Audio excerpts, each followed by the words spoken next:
Hello mga inday ug mga dudong, for today's video di ay manita sa atong hometown diri sa Siayan tungod kay natay tuyo diring dapita. So nade miya tuon di nga importante kaayo. So sige lang mighunong diring dapita. So pag abot na mo diri sa Lotto outlet, nagpatad pa di ay nga akong kauban.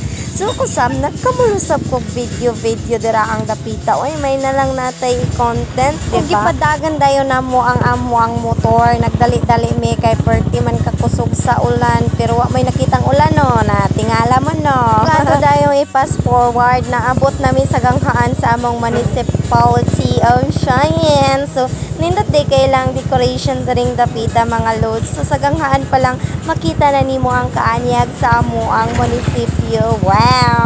Ug after 13 days of 1 year natong hinulat nga maabot na to diri sa atong munisipyo. So mao day na ang view diri sa amo ang municipal. So nice jud kay siya, dako kay siya buwanang tarang dapita. So diya day magkimbot-kimbot ang mga tao no. Fast forward ulit, so masilong na day mi kay gikan nami sa munisipyo. Then daghan kay may gihunungan oy kay perti man gid kakusog sa ulan. Di magsilbi og di ta mohunong mga lods oy kay mabasa ta. Ampingan sab nato ang ato ang kinabuhi oy. Kay mukaon pa bitag sa kakaldirong bahaw.